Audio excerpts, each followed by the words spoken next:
The Jinn of the empty desert palace. The sun was setting over the endless dunes of the Rub al-Khali, the empty quarter. As the orange light dipped below the horizon, the vast desert transformed into a cold, desolate sea of shadows. Ahmed, an ambitious archaeologist, stood at the edge of a discovery he had dreamt of for years: the ruins of an ancient palace buried deep in the desert sands.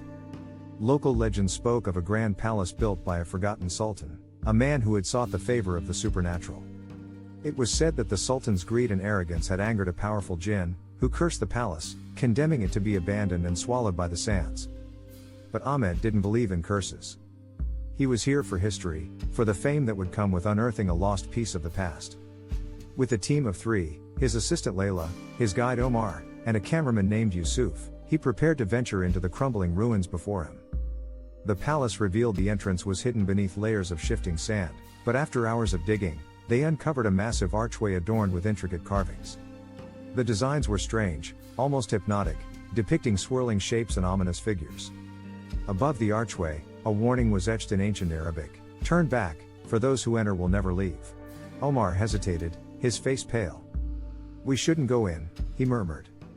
"This place is cursed. The Jinn. They're not like us. They don't forgive trespassers."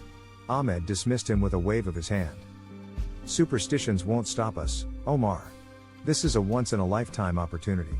As the group stepped through the archway, the temperature dropped sharply. The air inside was stale, heavy with the scent of decay and something unplaceable, like burning incense mixed with rot. Their flashlights illuminated a grand hall, its walls lined with golden reliefs that glittered faintly even after centuries of abandonment. But the deeper they ventured, the more unsettling the atmosphere became. The silence wasn't natural, it felt alive, pressing against their ears and suffocating their thoughts. The first encounter in one of the chambers, they found a large marble fountain, now dry and cracked. Layla knelt to examine the carvings around its base.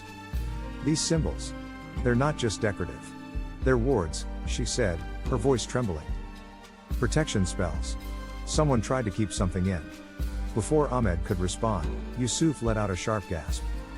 His camera, which had been recording smoothly, began to glitch, the screen flickering with static.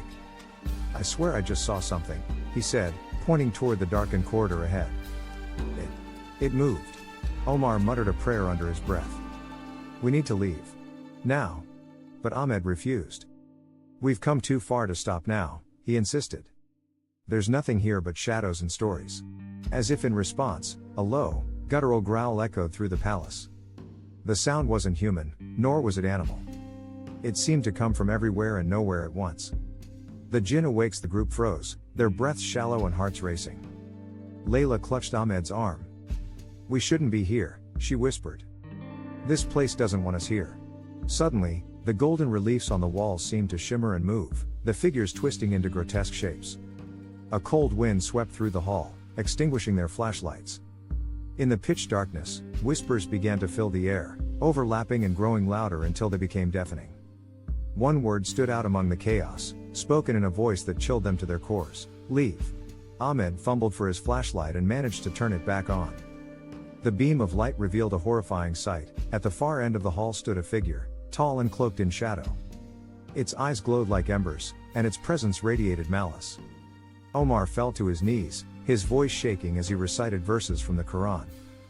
The figure didn't move, but the air around it seemed to ripple with an unnatural energy. "The escape run!" Yusuf shouted, snapping the group out of their paralysis. They bolted toward the entrance, their footsteps echoing loudly in the stone corridors. But the palace seemed to shift around them, the hallways twisting and changing as if the building itself were alive. Layla screamed as a hand, cold and skeletal, brushed against her shoulder. When she turned, there was nothing there. The whispers grew louder, now sounding like mocking laughter. Ahmed's confidence had vanished, replaced by raw terror.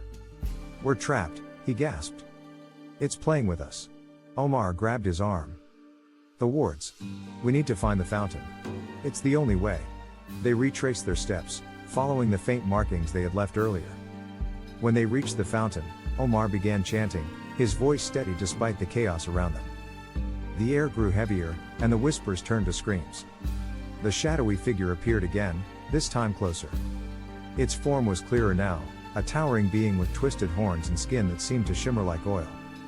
It raised a hand, and the group felt an invisible force pressing against their chests, suffocating them. The final sacrifice, Omar shouted, "Go! Run now!" He stepped forward, holding a small talisman he had kept hidden until now. The object glowed faintly, and the Jinn hesitated, its glowing eyes narrowing. "No!"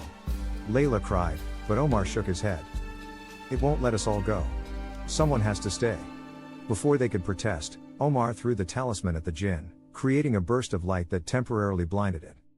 The others used the moment to flee, their legs carrying them faster than they thought possible. When they finally reached the surface, the palace behind them was gone. The entrance had been swallowed by the sands, as if it had never existed. The aftermath: weeks later, Ahmed and Layla returned to civilization, haunted by what they had seen. Yusuf refused to speak about it, and Omar's sacrifice was a weight they would carry forever.